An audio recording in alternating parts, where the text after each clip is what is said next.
What's an 80-20 thing? Where 80% of women are attracted to 20% of men. 80% of women are attracted to 20% of men. She's pretending like I'm part of one of those truth groups. What truth groups? It's a call to action by the Manosphere. Manosphere. I told you so. For everyone in the comment section saying, it's just a movie, when we break down films from a Redpill perspective, wake up. It's not just a movie. It's not just a movie. Art imitates life. And through art, people shape your thoughts, influence your feelings, and redefine your values. If you can't see that, you are asleep. Take your Redpill vitamins and start paying attention. That's why we're here, and that's why you've been flooding us with messages to review this miniseries Adolescence, because you know this needs a real breakdown, not some content farmer nodding for 15 minutes, adding no value, and even worse, diluting the message. What do you think happens when people watch this for the first time? It's a call to action by the Manosphere. Manosphere.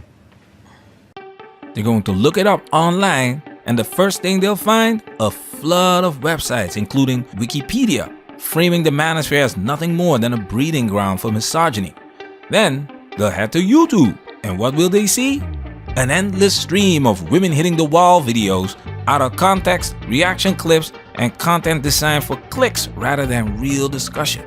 And just like that, the message gets distorted. The real conversations about masculinity, self-improvement, and the struggles men face get buried under the pile of clickbait and misrepresentation. That's why context matters. It's why we break down media like this, because if we don't, they will control the narrative for us. Remember guys, this is a conversation. You don't have to agree with everything we present in our videos. The point is to think for yourself and sharpen your critical thinking. That's what the Redpill is about. Now let's get into it.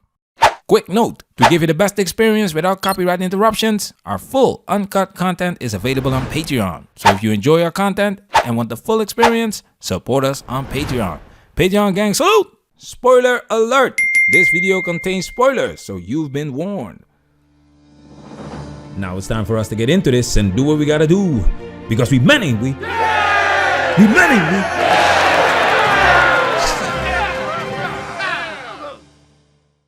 Before we break down the message, let's talk about the filmmaking.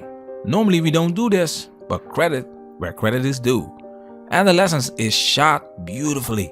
Everything is done in a single take, pulling you in and making you feel like you're right there.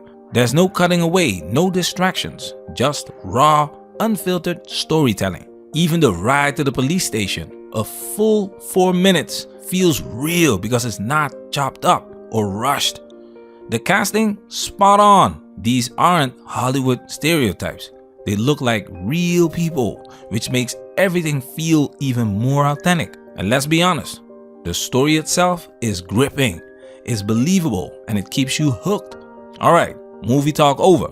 Let's get to the meat and potatoes.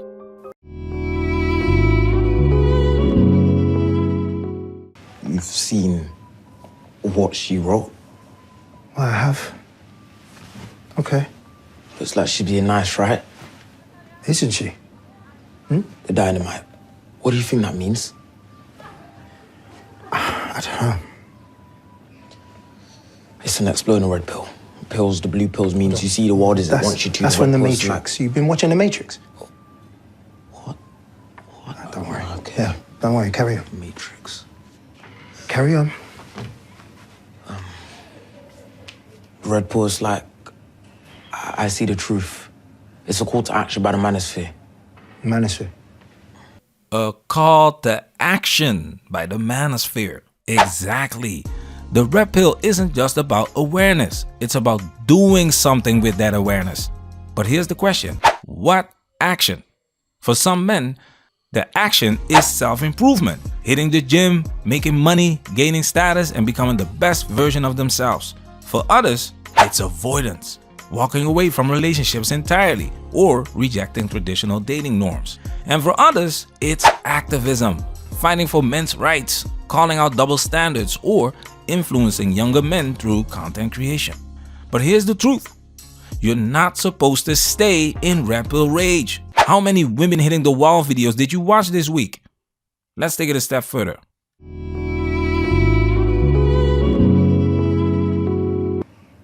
Which is where the 100 comes in, the 80 to 20 rule. Adam, listen. My brain can't take all this. I don't know what you're talking about. Just break it down. 80% of women are attracted to 20% of men. Woman, you must trick them because you'll never get them in a normal way. 80% of women are cut off for, oh, she's saying he's an incel, Dad. He's 13. How can you be involuntary celibate at 13? Dad, I know. Who isn't celibate at 13, huh? She say anyways, Obi. That's what they say, you're an incel. You're gonna be, I don't know, a virgin forever, basically. And all those people have heard, which means they're agreeing with her. Okay. So this is bullying. I mean, it's a bit of a stretch, but... Don't believe me then, Dad. No, I'm not saying I don't believe you. This is pure gold. All right, let's start here. Women, you must trick them because you'll never get them in a normal way. Partially true. You do not have to trick women. You shouldn't. That's a short-term, low-value strategy that will only hurt you in the long run. But here's the reality. Getting with modern women in a quote-unquote normal way is increasingly difficult. The 80-20 rule has shifted. It's more like 90-10 now, and it's because of social media. Adam tells his detective father that the crime is influenced by Instagram. We made this must-watch video of an average-looking 15-year-old girl getting hundreds of guys in her DMs. What do you think this does to her psyche? She just laughed and said, "Oh, I'm not that desperate." And the emoji messages came after that. Yeah. She laughed. Now let's show you how this plays out in real life. Just thought I would say you're perfect. Like, holy, you're super pretty and seem to have great vibes. So if you get this, I really like. How would someone like myself go about getting the attention of a girl as pretty as you? Hey, you so pretty. Not with an R, with a W. Honestly, you are very attractive and looks super kind. Hope you have a good day. But I just want to say you're amazingly attractive. Oh, I'm amazingly attractive? Yo, I saw you on my For You page and thought you was mad pretty. What is up with guys saying mad? Like, I just don't... Mad pretty. Mad. You see? Hundreds of guys in her DMs. She sees it as a joke until this happens. I personally have been cheated on. Granted, I was in a situation, it was a situation specifically where I was with somebody that I did not really like. I think I was in it for the wrong reasons. He was someone that I was really attracted to. I was just getting started on Instagram. He had 11,000 followers at the time, and I was like, whoa, like this guy's legit. And he was just a total bodybuilding bro. OG subscribers might actually remember him. I'm not gonna say his name because I don't even want to give him the time of day. This proves the point. Normal isn't good enough anymore. Take a look at this graph. Only 15.21% have 10K to 50K followers. Having 10K followers is not normal. We made a video about Harry Sisson, a guy who isn't a Chad, but practically is because he has almost 2 million followers on TikTok. And guess what? Women follow success. I'm gonna try to get through this without crying. I knew that this guy was a player. We started talking like 2 years ago. If he had flat told us, hey, I am talking to other people. When we asked, when all like a fucking dozen of us asked, hey, are you talking to anybody? Instead, he lied and said he did not have a roster and that he was not talking to anybody. So if average women are getting attention from high status men, what happens when a guy with 200 followers approaches them? She just laughed and said, "Oh, I'm not that desperate." Exactly.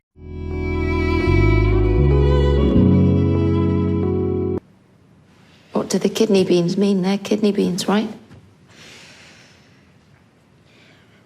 She's pretending like I'm part of one of those truth groups. What truth groups? The ones that say that women don't want us, we don't care. Are you part of those? No. But you know what they say? Yeah, because everyone kept on going on about it, incel stuff, so I had a look, but I didn't like it. And was you being an incel what she was saying with all of these? Yeah. Back in the day, incels were called TFLers, true forced loneliness. That term was harder to weaponize, so it didn't carry the same stigma. Now, incel has been twisted into an insult, a way to shame men.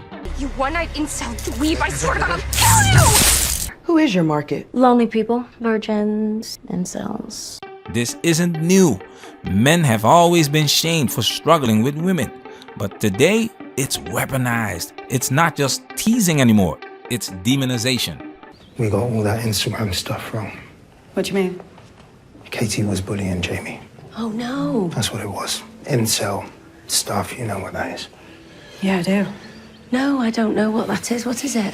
It's the involuntary celibate stuff. It's the Andrew Tate shite. Oh, Fucking hell. I've heard the boys talking about him. See that? Any man who speaks up is instantly labeled dangerous, misogynistic, or a failure. But shaming men for struggling doesn't fix the struggle. If you tell a starving man he's pathetic for being hungry, does that feed him? No. That's why so many men check out. They either withdraw completely, lash out in frustration, or find ways to adapt, sometimes in unhealthy ways. And that brings us to the bigger question. Why are so many young men searching for guidance in the first place? Because the institutions that were supposed to provide it have failed them. Take school, for example. Boys aren't listening in class, but they're listening to Andrew Tate. Why? Because school doesn't speak to them. It's outdated, uninspiring, and designed for a world that no longer exists. Yeah. I've been reading your school reports, right? Yeah. Jamie was a good student, yeah? We'd have to talk out here? Yeah. I want to know, is there any signs of unhappiness? I'm just a tutor. Well, you're a teacher. Yeah, but I teach history. I don't see him, you know. I wouldn't know, you know. Look, man, these kids are impossible. I mean, what am I supposed to do?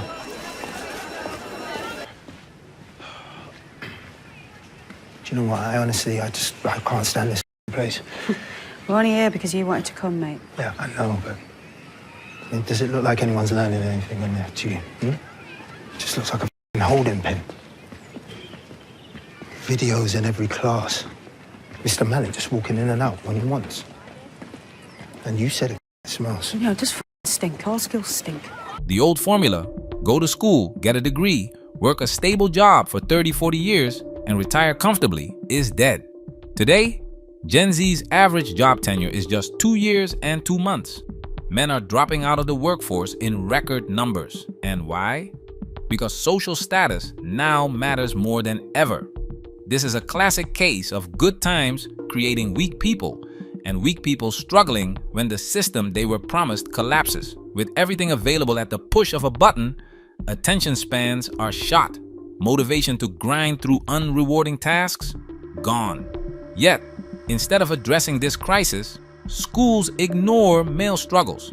They punish masculine traits and shame boys for looking elsewhere for answers. So what happens? They go where they feel heard, and that's exactly why Tate and the Manosphere exploded in popularity.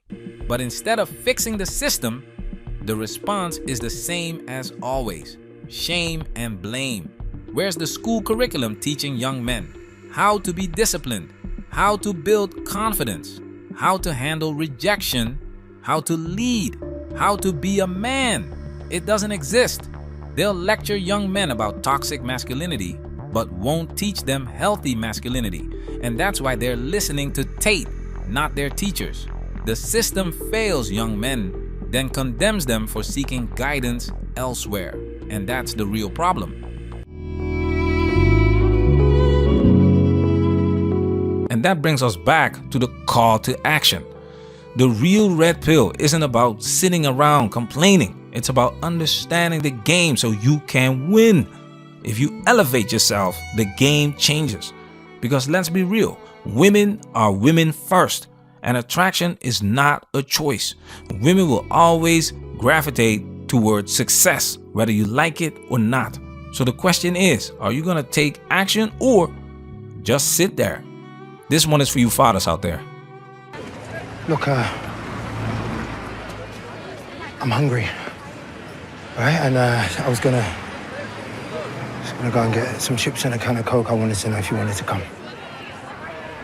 You've got your case. Yes, I know I've got my case, all right? It's nearly done now. I'm about to hand it over. I've got some free time. I want to spend it with you because I love you, all right? Patreon supporters, salute! Manosphere, we working. Protect yourself at all times. This video has officially been highlighted.